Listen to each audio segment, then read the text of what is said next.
예비군 민방위 훈련장 같은 안보 특강은 가라. 여기 진짜 안보 특강이 있다. 정옥식의 진짜 안보. 청취자 여러분들 한 주간 안녕하셨습니까? 평화네트워크 연구원 문채원입니다. 네, 지금부터 정옥식의 진짜 안보 6월 21일 방송을 시작하도록 하겠습니다. 지난주에 전해드렸던 북미 정상회담 소식에 이어 오늘 1부에서는 북중 정상회담에 대해 다뤄보려고 하는데요. 오늘도 제 옆에는 평화네트워크 정옥식 대표와 전다연, 이소민 인턴과 함께하고 있습니다. 안녕하세요. 네, 안녕하세요. 반갑습니다. 안녕하세요. 순간 제 이름을 까먹으신 줄 알고 서운할 뻔했어요. 죄송합니다. 근데 왜 다연 씨 굉장히 좀 이렇게 기분이 좋아 보여요? 저 어제 종강을 해가지고 어제 그제 네. 시험이 끝나서 너무 기분이 좋네요.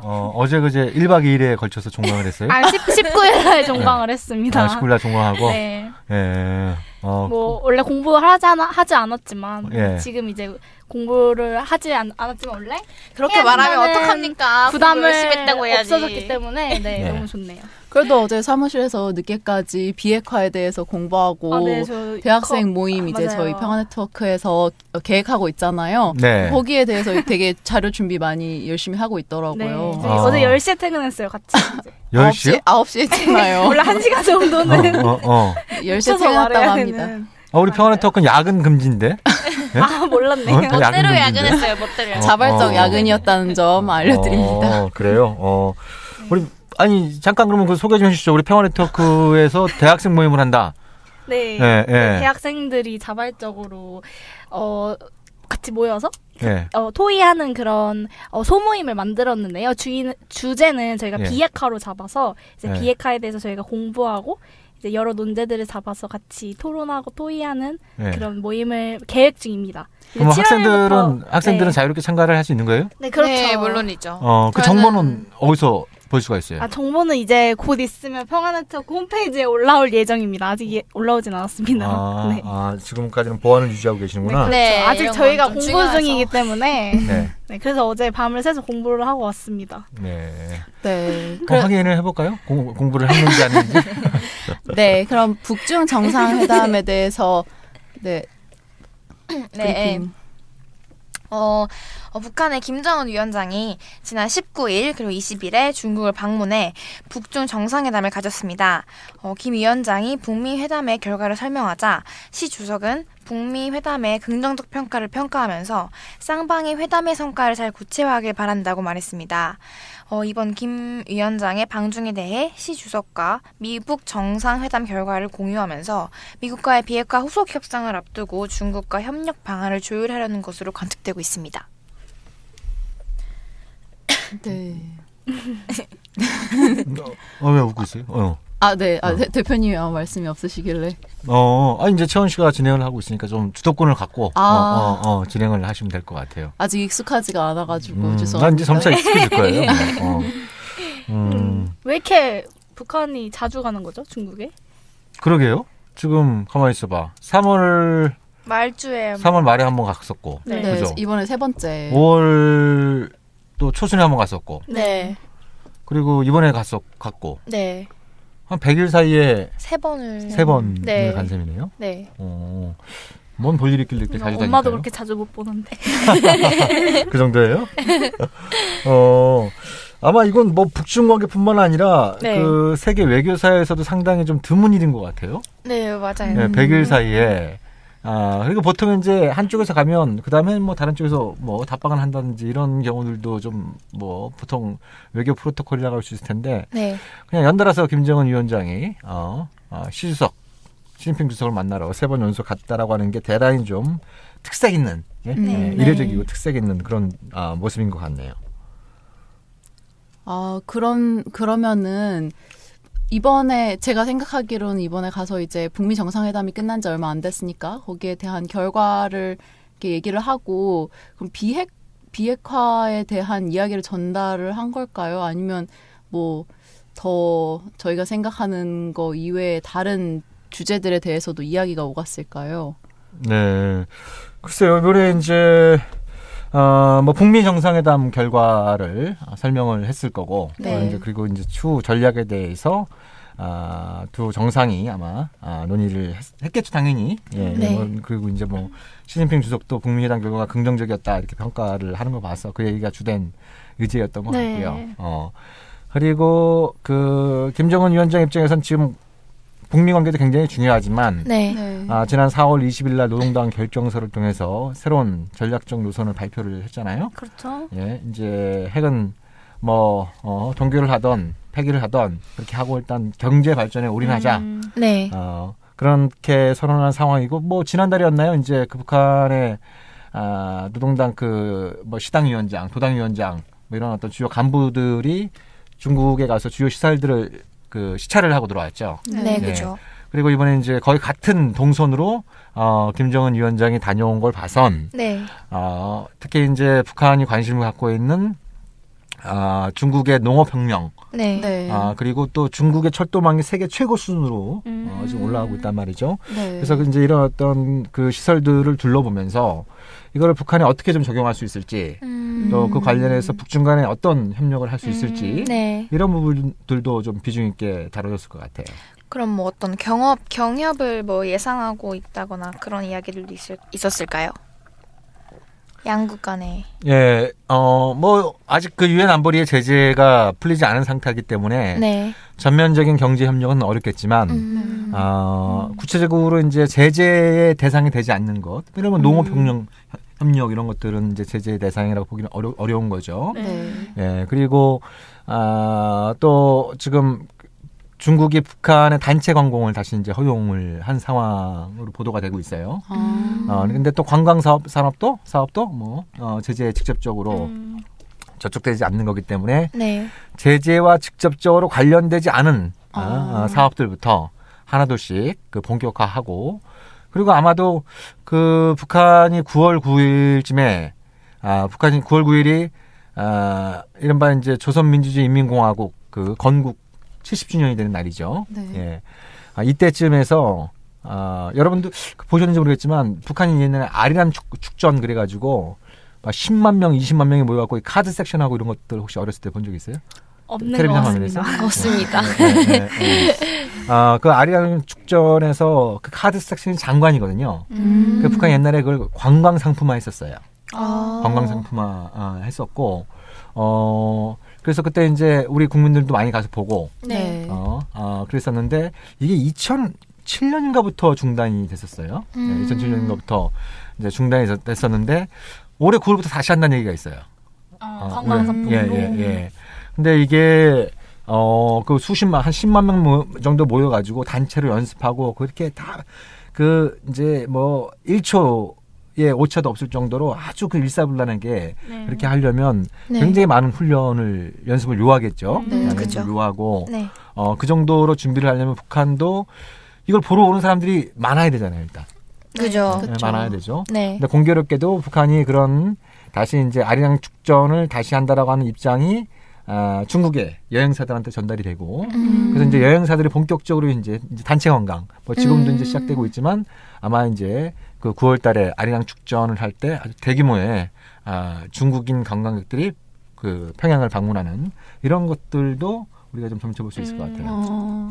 근데 경제 제재에 이제 그 포함되지 않은 것들 위주로 이제 시작을 한다고 하셨는데, 네. 그러면은 북미 정상회담 전에도 가능했던 것들 아닌가요? 가능했지만 가능한 부분들이 있었지만 일단 뭐 이제 중국은 어찌됐든 자꾸 이제 핵 문제 때문에 자신들의 여러 가지 그 국제사회에서 이미지도 좀 실추가 되고, 네. 미국은 미국대로 자꾸 그거 가지고 이제 압박을 가해오고, 네. 그리고 또 뭐 북한하고 중국이 아무리 뭐 친하다고 하더라도 옆에 있는 이웃 나라가 또 핵무기를 갖는 게 또 썩 달가운 일이 아니잖아요. 그렇죠. 그렇죠. 그런 이유 때문에 사실상 그 유엔 안보리 제재뿐만 아니라 중국이 독자적으로도 뭐 건강이라든지 여러 가지 인도적 지원이라든지, 그리고 그 전에는 뭐 우리가 보통 이제 보따리 장사꾼이라고 표현되는 이제 밀수무역 이런 것들 이렇게 눈 감아주고 이런 부분도 있었는데 그런 것들에 대한 단속이 굉장히 심해졌었죠. 그렇죠. 그렇지만 이제 그런 것들을 조금씩 이제 이완시켜 나가는, 좀 풀어나가는 이런 국면들이 있는 것 같아요. 그럼 유엔 안보리 제재는 해지가 될까요? 그거는 뭐 당장 뭐 해제가 된다라고 보기는 쉽지 않지만 네. 어느 시점에는 중국하고 아마도 러시아가 안보리 상임이사국들이잖아요. 네. 네. 예, 그 대북 제재 해제를 논의하는 안보리 회의를 하자. 그걸 뭐 소집을 요구할 가능성은 있죠. 근데 뭐 비핵화와 관련된 아무런 네. 진전이 없는 상태에서 그런 걸 요구를 하면 이제 그게 통할 리는 없으니까 네. 네. 아마도 이제 지금 김정은 위원장이 중국을 3번째 갔는데 그 전에도 보면은 꼭 마이크 폼페이오 미국 국무장관이 평양에 가기 직전에 북중 정상회담이 있었어요. 네. 네. 네. 네. 3월 25일부터 27일까지 김정은이 그 중국에 간 그 다다음 날에 마이크 폼페이오가 평양에 갔었고, 네. 그렇죠? 네. 네. 5월 달에도 5월 8일인가 9일인가 이제 달엔 네. 간 다음 날에 또 폼페이오가 평양에 갔었고. 네. 그리고 지금 또 폼페이오가 이번 주나 다음 주에 또 평양에 갈 수도 있다는 얘기들이 나오잖아요. 네, 후속회담. 네. 그러니까 꼭 폼페이오를 보기 전에 시즌부터 봤던 거예요. 이제 이런 어떤 부분들이 있었는데 이번에도 네. 그런 모습들이 연출이 된다고 한다면 네. 아마도 그 폼페이오가 평양에 가서 김정은 위원장 또 본인의 파트너라고 할 수 있는 김영철 네. 노동당 부위원장 이런 사람들을 만나서 비핵화 관련된 구체적인 조치들, 네. 뭐 로드맵 이런 부분들이 좀 논의가 될 수 있겠죠. 그래서 그런 부분들이 예를 들면 합의로 나온다면, 네. 그 합의를 근거로 해서 중국과 러시아는 유엔 안보리에 이제 비핵화 합의가 이루어졌으니까 네. 안보리 제재를 해제하자. 최소한 민생과 관련된 부분들은 해제하자. 뭐 무기와 관련된 건 안 되더라도 민생과 관련된 그 제재는 해제하자. 네. 이런 얘기들이 그 나올 가능성이 상당히 높죠. 아마도 김정은 위원장이 이번에 시진핑 주석을 만나서 네. 그런 얘기들도 깊이 있게 얘기됐을 가능성이 높죠. 이제 곧 있으면 네. 이제 북미 간에 네. 이미 6월 12일 날 정상회담을 통해서 네. 큰 틀에 문제 해결 방향은 잡혔지만 이제 네. 강론으로 들어가는 거잖아요. 네. 이제 강론으로 들어가는 이런 어떤 그 과정에 있어서 만약에 이제 북미 간에 이런 어떤 중요한 그 후속 합의가 나오면 네. 중국이 좀 주도적으로 유엔 안보리에서의 대북 해제를 네. 좀 요구해 달라. 네. 또 중국도 그런 의사를 갖고 있을 수 있고 이런 부분들이 논의가 됐을 것 같아요. 근데 이제 요즘 계속 미국과 중국이 서로 무역 전쟁을 하고 있잖아요. 예. 그런 과정에서 어떤 북한이 계속 이렇게 중국을 방문하는 이런 모습들이 어떤 미국의 어떤 그런 망설이게 하는 그런 요인이 영향을 조금이라도 끼칠 수 있을까요?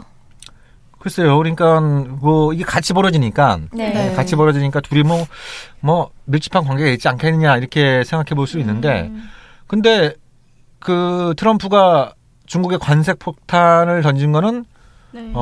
제가 보기엔 별로 무관하게 진행된 것 같아요. 예, 그러니까 뭐 북미 정상회담에 예고되어 있는 상황에서도 관세 폭탄 던졌다가 뭐 또 이제 미중 간의 합의가 도달했다가 또 북미 정상회담 끝났는데 또 바로 이제 또 관세 폭탄을 던졌다가 중국이 이제 맞보복을 하고 있는. 네. 그래서 그 지금 트럼프의 입장에서는 중간 선거를 앞두고 자기가 그 대선에 당시 최대 공약으로 내세웠던 게 미중 간의 무역 불균형을 해소하겠다. 네. 네. 중국과의 무역 전쟁에서 이기겠다. 이렇게 이제 호언 정담을 해왔기 때문에 이거는 제가 판단하기엔 북한 이슈하고는 별도로 진행되는데 이게 공교롭게도 이제 같이 네. 이게 등장하니까 네. 트럼프가 무슨 고도의 전략을 가지고 뭔가 그 중국을 압박해서 북한을 또 압박하기 위한 그런 어떤 방법으로 무역 문제를 가지고 시비를 거는 게 아니냐 이런 분석들이 많은 것 같은데 네. 글쎄요 저는 뭐 그게 지나친 감이 있지 않나 하는 생각도 듭니다. 그리고 아무래도 이제 미국이나 중국이나 둘 다 북한의 빠른 비핵화를 지지하는 입장이기 때문에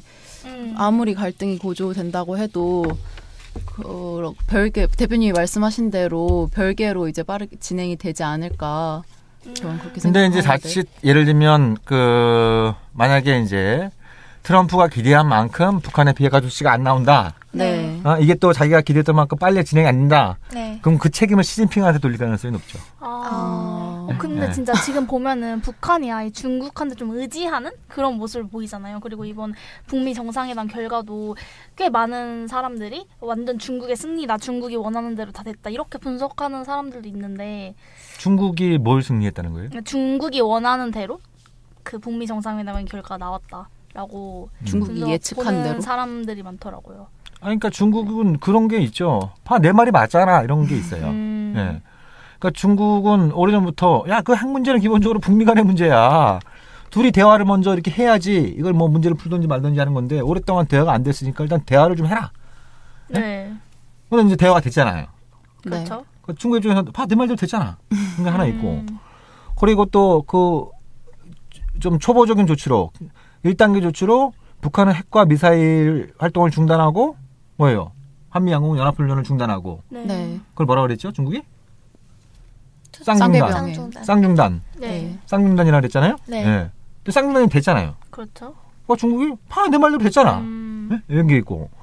그리고 뭐 어떤 형태가 될지 구체적으로 이제 좀 두고 봐야겠지만 판문점 선언도 그렇고 이번에 이제 싱가포르 북미 공동 성명도 그렇고 결국 관계 정상화와 평화 체제와 비핵화를 좀 함께 같이 진행하는 방향으로 네. 되고 있잖아요. 네. 중국에 얘기했던 거예요. 그리고 이제 쌍계병행. 비핵화 평화 체제 논의를 같이 가야 된다. 네. 쌍계병행.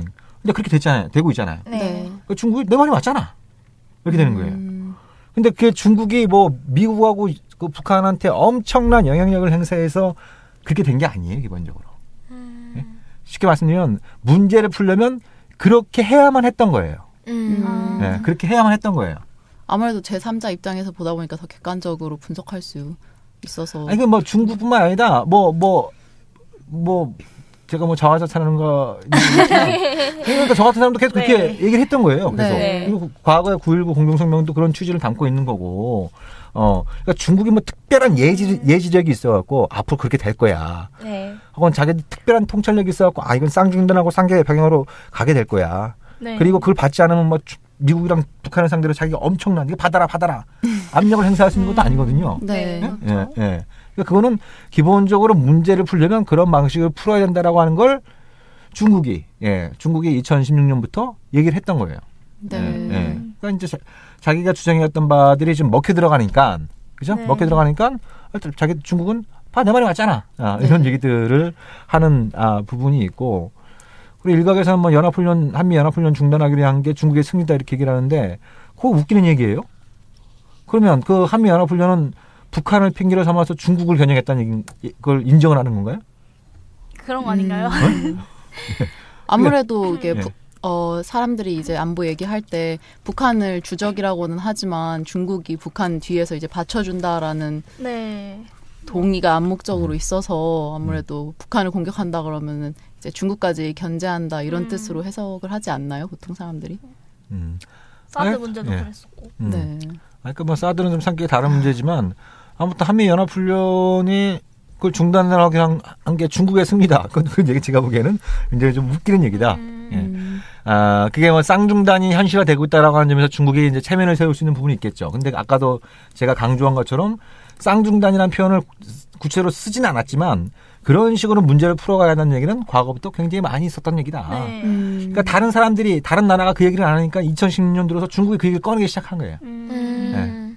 이미 이제 문제를 풀려면 그런 방식으로 풀어야 된다고 하는 게 적어도 문제 해결 지향적인 관점을 갖고 있는 사람들은 그런 입장을 갖고 있었는데 누구도 그런 얘기를 안 하니까. 저같이 아무런 영향력 없는 사람만 떠들어도 되니까 중국이 이제 답답해가지고 야 쌍중당 쌍계병행 러시아도 적극적으로 지지하고 뭐 이런 그 과정들이 있었던 거죠.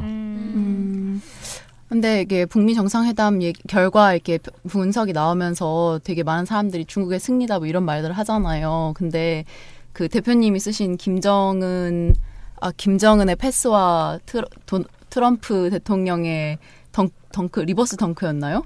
그 기사 제목이 있었는데 거기에서 이제 보면은 이번에 그 정상회담에서 나온 공동 성명서가 이제 북한과 미국의 관계의 전환점, 이제 큰 전환점이 되는 이벤트라고 말씀을 하셨었는데 그 중국은 그럼 그렇게 우호적인 관계로 변하는 거에 대해서 긍정적인 입장인가요? 북미 관계가 정상화되는 건 중국도 환영하죠. 근데 북미 관계가 중국을 겨냥한 뭐 예를 들면 뭐 전략적 제휴를 맺는다든지 뭐 그럴 일은 없겠지만 뭐 동맹이 된다든지 그럼 중국이 좋아할 리 없는 거죠. 아니, 지금까지 이렇게 언론사에서 그런 기사들 되게 많이 봐왔거든요. 이제 중국이 남북 간의 이제 긴장과 견제를 조정한다거나 아니면 그런 거를 약간 기대한다거나 거기를 통해서 이득을 추구한다거나. 남북한이 서로 긴장하는데 중국이 무슨 이득을 취할 수 있어요? 왜냐하면 북한이 미국의 견제도 같이 받으면서 중국한테 더 기대니까 약간 최근 몇 년 사이에 남북한의 긴장이 고조되고 북미 간의 긴장이 고조되는데 김정은이 시진핑한테 기댔던가요? 네. 오히려 북중 관계가 역사상 최악으로 빠져들고 있었는데. 네. 근데 그거는 사드 문제 때문. 사드 문제는 한중 관계와 관련된 문제였고, 그러니까 가만히 보세요. 이제 김정은은 2012년 12월 달에 아버지가 급소하면서 갑자기 지도자가 된 거고, 네. 그 직후에 이제 시진핑도 이제 중국의 국가수석이 됐어요. 네. 둘이 올 3월 그 24일까지 한 번도 만난 적이 없어요. 네. 3월 24일까지. 네. 그러니까 무려 6년 동안 한 번도 만난 적이 없어요. 그죠? 네. 고위급 교류도 별로 없었어요. 대놓고 막 서로 쌍욕만 안 했을 뿐이지 서로 비방이 굉장히 심했어요. 네. 근데 그 6년 동안 남북 관계, 그죠? 네. 북미 관계 최악이었어요. 네, 그러네요. 그럼 남북 관계가 나쁘고 북미 관계가 나쁘면 방금 전에 많은 사람들이 하는 것처럼 북한은 더더욱 더 중국에 기대해야지 이게 논리적으로 말이 되는 거잖아요. 네. 오히려 김정은은 시진핑한테 더 고개 빡빡이 시들면서 네가 당신이 형님이 우리하고 혈맹이라 그러는데 어떻게 미국이 주동하는 그 대북 제재에 동참하고 막 이런 식으로 유엔 안보리의 그 제재 결의에 동의해가지고 그 북한의 자주권을 침해하느냐 이런 식으로 엄청나게 막 비난전을 가했던 거예요. 네. 그러니까 역설적으로.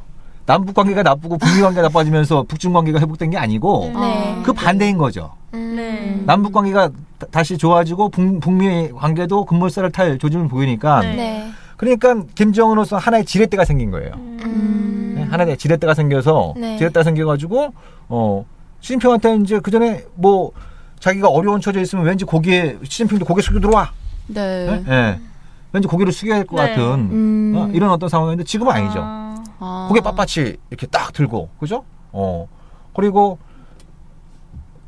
중국이 배제된 상태에서 남북 관계, 북미 관계가 급물살을 타버리면, 중국도 굉장히 골치 아픈 상황들을 만날 수 있으니까, 오히려 좀 아쉬운 쪽은 시진핑이 된 부분도 있는 거예요. 네. 그러니까 갑을 관계로 만날 뻔한 게, 역설적으로 북한이 그 중국과의 전면적인 갈등을 불사하면서 국가 핵무력 완성을 선언해버리고, 그 이후에 이제 국면전을 통해서 남북 관계, 북미 관계를 풀면서 그거를 지렛대로 삼아서 다시 이제 중국과의 관계를 1차 정상회담 때는 복원. 네. 2차 때는 이제 다시 혈맹이니 이제 순망치한이니 이런 어떤 관계로의 회복. 3차 때는 하나의 참모부 이러면서 전례가 없는 최전성기를 맞이하고 있다 이런 표현들이 막 나오고 있잖아요. 맞아요. 그러니까 보통 이제 국제 정치에서 얘기하는 전략 동맹화 이런 부분들이 지금 일단 표현상으로 나타나고 있는 거예요. 표현상으로 나타나는. 어쩐지 그런 말을 보면 동서고금의 유례가 없는 특별한 관계로 발전하고 있다. 전통적인 관계를 초월한다 이래가지고. 이번 회담 하나로 이렇게 될 리는 없는데 왜 이렇게 되게 큰 단어들을 사용한다고 해야 되나? 그게 사회주의 문화권의 특징이에요. 좀 과장되고 좀 화려하고 그죠? 그런 어떤 그 미사오구를 많이 쓰는 게 이 사회주의 국가들의 특징 중에 하나예요. 그래서 왜 김정은이 남북 정상회담 특히 북미 정상회담 때 이렇게 모두 발언하고 그러면은 굉장히 좀 이렇게 화려하고 좀 이게 수려한 표현들이 많이 나와요. 그래서 이제 이 국어학자들이나 이런 사람들이 딱 보기에는 이게 보통 정상들의 발언은 굉장히 좀 좀 딱 형식에 딱 맞춰서 하는 경우는 많이 있는데 김정은 같은 문학적인 표현들도 많이 쓰면서 이렇게 한단 말이에요. 그건 김정은이 문학에 뛰어나서라기보다는 사회주의 어떤 이제 이 국가들의 이 문화, 이 체제의 특색이기도 해요. 왜냐하면 선전선동이 굉장히 중요한 거거든요. 선전선동이 굉장히 이제 중요한 이런 그 부분이기 때문에 여러 가지 이제 그러니까 한편으로는 굉장히 미사오고도 잘 쓰고 다른 한편은 뭐예요? 굉장히 욕도 잘해요. 그죠? 이게 외무성 담화를 보면, 그치? 외무성 담화, 성명이나 우리 왜 또 김계관 담화나 저희 최선희 담화 이런 것도 보면은 거의 쌍욕만 안 했을 뿐이지. 극단적인 단어 일본한테는 쌍욕도 하던데요. 굉장히 이 아름다운 언어도 많이 쓰면서 다른 한편은 굉장히 듣기 싫은 언어도 많이 쓰는 게 사회주의, 특히 북한의 특징이에요. 아무래도 선동 그런 게 있으니까. 근데 이제 북한하고 중국 간의 관계가 회복되는 게 북한한테도 이득이 되고 그게 이제 우리나라 입장에서 나쁠 건 없잖아요. 근데 제가 좀 부정적으로 보는 거는 이렇게 미국과의 어떤 일이 있기 전에 북한이 약간 한국과 논의를 하는 게 아니라 중국에게 너무 기대는 게 아닌가 이런 생각이 들거든요. 그래서 한국이 지금 상황에서 어떤 입장을 취하고 어떤 일을 해야 되는지 그게 좀 궁금하더라고요. 그러니까 북한이 중국에 기댄다라기보다는, 그러니까 김정은이 좀 이렇게 좀 형식적으로는 좀 숙이더라도 시위를 챙기겠다라고 하는 이런 모습들이 좀 보이는 거죠. 일종의 실사구시를 보이는 거예요. 왜냐하면 어찌되었든 오랫동안 대등한 관계를 추구하겠다고 얘기를 했는데 자기가 3번 연속 중국을 간 거예요. 3번 연속 중국을 간 거는 그러면은 그래도 한 번 갔으면 2번 갔으면 한 번은 와야 되는 거 아니야? 뭐 이런 식의 이제 생각이 있을 수 있는데 왜 또 굳이 갔느냐라고 하는 건 아까 얘기한 것처럼 이 북미 정상회담 결과도 협의해야 되고 그 협상 전략도 이제 같이 짜야 되고 이런 부분도 있지만 주된 목적은 뭐예요? 경제이기 때문이에요.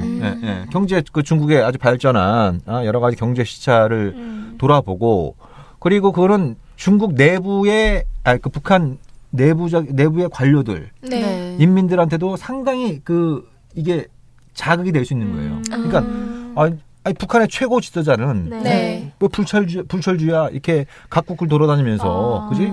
그러면서 이렇게 정말 경제 발전을 위해서 이렇게 애쓰는데 우리도 분발해야 되는 거 아니냐? 우리도 분발해야 되는 거 아니냐? 이런 이제 좀 열기를 일으키는데 도움이 될 수 있는 측면들이 있는 거죠. 그러니까 지금 김정은이 취임 이후 한 번도 정상회담을 올해 3월까지 안 하다가 지금 몰아서 가서 이번에 7번째인가? 시진핑 3번 만났고, 그죠? 네, 문재인 대통령 2번 만났고, 트럼프 한 번 만났고, 그다음에 싱가포르 총리 한 번, 미션팅도 그 정상회담으로 끼워야 되냐 안 끼워야 되냐 만나긴 했으니까. 만나긴 했으니까. 정상끼리 만났으니까. 그런 식으로 따지면 판문점 번개 미팅도 이거 끼워야 되냐 말아야 되냐 이렇게 얘기하는 건데, 그럼 또 기다리고 있는 게 있잖아요. 지금 거의 확정적인 게 9월달에 블라디미르 푸틴을 만날 거고 아마 그 전에 어떻게 쓰는지 이제 아베 신조도 만나려고 할 거고 줄 서 있는 사람들도 꽤 많은 거예요. 인기 최고의 인기. 뭐 자기가 또 백악관으로 소청하든 자기가 평양으로 가든 또 만나겠다라고 막 이렇게 얘기를 하고 있는 상황이고. 그러니까 이게 지금 인기 절정을 달리고 있는 상황인데 굉장히 재미난 현상이에요. 굉장히 이제 재미난 현상이라는 걸 우리가 또 확인을 할 수 있는 거죠. 저희는 안보 방송이긴 하지만 갑자기 생각이 난 건데 이제 김정은이 중국의 개방 경제라고 해야 되나? 그런 거를 모델로 해서 따라가고 싶어 하잖아요. 이제 경제 발전을 위해서. 근데 그런 먹목하에 이제 중국도 자주 방문하고 이런 것 같은데 잘 이루어질 수 있을까요? 그건 뭐 두고 봐야겠죠. 두고 봐야 되는 건데. 일단 지금보다는 더 좋아지겠죠. 지금보다는 더 좋아질 가능성이 상당히 높다고 보여지고, 근데 지금보다 더 좋아지는 수준을 넘어서 과거에 한국의 경제 발전이라든지 또 중국, 싱가포르 이런 나라들처럼 뭐 연평균 10%를 넘나드는 그런 고도 성장이 가능할 거냐? 고도 성장이 가능하려면 그런 경제 제재 해제를 포함한 이 경제 발전에 유리한 대외적인 관계를 만들어야 되는 부분이 있죠. 그럼 이미 나서고 있는 상황이고, 요거는 좀 퀘스천 마크예요. 이거는 이제 그럼 뭐 북한이 다 원한다고 이렇게 다 되는 게 아니기 때문에 그죠? 이건 이제 퀘스천 마크가 있는 거고. 그다음에 내부적으로 과거의 실패로부터 좀 교훈을 얻고, 그죠? 그리고 이제 내부의 자원을 과거에는 군사 중심으로 갔다면 이제 이건 경제 중심으로 좀 돌려야 되는 부분이 있는 거죠. 이 부분은 이미 제가 보기엔 착수하고 있어요. 그러니까 이제 이 군사 중심에서 선군 정치에서 선경 정치로의 어떤 이제 전환은 착실히 준비하고 있다가 지금 올해부터 더 가속 페달을 밟고 있는 이런 그 움직임들이 좀 있는 거죠. 그리고 이제 내부적으로 기술력도 이제 일정 부분에서는 상당히 좀 축적되어 있는 상태고, 그리고 무엇보다 이제 이 북한 주민들의 열기, 네. 그러니까 흔히 옛날에 얘기한 것처럼 잘 살아보세. 네? 우리나라 뭐 이렇게 옛날에 새마을운동 네. 뭐 하듯이 잘 살아보세 이런 것처럼 사람들이 어떤 동기부여가 되고 내가 열심히 노력하면 나도 잘 살 수 있고 나라도 잘 살 수 있고 뭐 이런 어떤 이제 동기부여가 되고 있다고 보여지는 거죠. 네. 네. 그런 부분들을 종합해 본다면 대외적인 관계가 잘 풀린다고 한다면 북한도 굉장히 빠른 속도로 또 뭐 그것이 도대체 얼마인지도 제대로 가늠이 안 될 정도로 엄청난 경제적 자원도 갖고 있고 네. 그리고 이 태평양에 아주 경제 선진국이라고 할 수 있는 한국하고도 붙어 있고 일본도 바로 옆이고 또 이제 미국도 미국 캐나다 이런 쪽들도 있고 또 네. 북방으로 말할 필요가 없는 거죠. 중국 러시아라고는 또 어마어마한 이런 어떤 가교레스의 역할을 할 수 있는 거죠. 네. 그래서 뭐 철도가 연결이 되고 가스 파이프가 연결이 되고 뭐 전기선 송전망이 연결되고 이런 그 과정에서 네. 취할 수 있는 경제적인 이익도 만만치가 않은 거겠죠. 네. 그래서 잠재력은 상당히 있는 겁니다. 잠재력은 상당히 있기 때문에 북한이 상당히 놀라울 정도의 고도 성장을 이룰 가능성도 우리가 배제할 수 없겠죠. 그러면 이제 북한이 중국과 마찬가지로 경제 문제에 대해서는 자본주의를 채택하는 것처럼 이렇게 좀 바꿀 수 있는 그런 가능성이 있을까요? 중국이면 공식적으로 자기들이 자본주의라는 표현은 안 했지만 네. 중국식 사회주의 또 네. 북한도 북한식 사회주의라는 표현을 쓰면서 네. 하겠죠. 그럼 뭐 이제 일부 시장 경제 요소도 도입을 할 거고 네. 이미 뭐 그런 징후들은 나타나고 있죠. 이게 네. 이제 그런 시장 경제 체제에서 시장을 이제 합법화하고 네. 이제 장마당 그런 것들을 합법화한 지는 꽤 오래되고 있는 상황이고 그게 이제 지금 북한 전역으로 확대가 되고 있는 상황이고 네. 그리고 옛날 같은 경우에 예를 들면 농사를 지어갖고 쌀을 이제 10가마를 생산을 했다고 한다면 그중에 한 7, 8가마는 그 정부에 바쳐야 됐어요. 정부에 네. 이제 그걸 가지고 이제 북한은 계획 경제를 운영을 해야 하는데 네. 지금은 그게 아니죠. 지금은 네. 이제 정부의 일종의 이제 세금 쪽으로 내는 거는 그 양이 굉장히 줄어들고 네. 초과 생산분에 대해서는 자율적으로 처분할 수 있어요. 네. 그 가족들이 뭐 그걸 가지고 먹을 수도 있고 시장에 내서 팔 수도 있고. 네. 근데 그런 게 이제 그 농업뿐만 아니라 다른 분야로까지 이제 확대가 된 지가 꽤 됐어요. 네. 그러니까 그렇잖아요. 사람이라고 하는 게 처음에 어떤 그 사회주의 이론 또 더 나아가서 공산주의 이론이라고 하는 건 사람의 어떤 선의, 네. 네. 선의에 기본적으로 좀 의존하는 방식이에요. 그렇죠. 예. 근데 이제 자본주의는 기본적으로 사람의 이기심, 네. 그죠? 이기심에 의존하는 거잖아요. 근데 결과적으로는 그런 이기심을 자극하는 방식이 경제 성장, 경제 발전에 더 효과적이었다라고 하는 게 이제 입증이 된 부분이 좀 있는 거죠. 네. 그래서 상대적으로 이제 사회주의 국가들은 경제적인 부진을 면치 못한 부분이 많았고 네. 자본주의 국가들 중에서 다 그런 건 아닙니다만 여러 나라들이 이제 고도 성장을 달성을 한 상황이고 네. 그러니까 이제 중국도 그렇고 이제 북한도 그렇고 이 사회주의 정신, 사회주의 정신을 유지를 하면서 네. 그 속에서 시장 경제의 요소를 도입해서 그러니까 어떤 인간의 공공성과 인간의 이기심을 어떻게 잘 조화롭게 가져갈 것이냐 이런 부분들이 큰 숙제라고 할 수 있겠죠. 아무래도 근데 북미 정상회담 이후 북한의 행보를 보면은 이제 경제 발전을 이게 주 목적이라는 게 많이 드러났잖아요. 네. 대표님이 옛날 말씀하셨던 것처럼 이제 북한이 경제 발전을 이뤄가지고 그 주변 국들이랑 이제 경제적으로 긴밀히 협의를 하다 보면은 뭐 외교적으로도 더 협력이 가능할 거고 그러면 이제 평화 체제를 이제 하기 싫어도 할 수밖에 없지 않을까 그런 말씀을 하셨는데 또 북한이 앞으로 갈 길이 멀지만 가능성이 있는 만큼 좀 긍정적인 결과를 기대해 봅니다. 혹시 더 질문 있으세요? 네, 없으시면 이것으로 1부 종료하고 조금 이따가 2부로 찾아뵙겠습니다. 네, 2부 때 다시 봬요. 국민라디오 개국부터 지금까지 쭉 우리 대리운전 1544-941 국민 대리운전 이번엔 꼭 국민 대리운전을 부르리 대리 운전은 꼭 국민 대리운전 공정언론 국민TV와 끝까지 함께하겠습니다. 1544-941 국민 대리운전 의리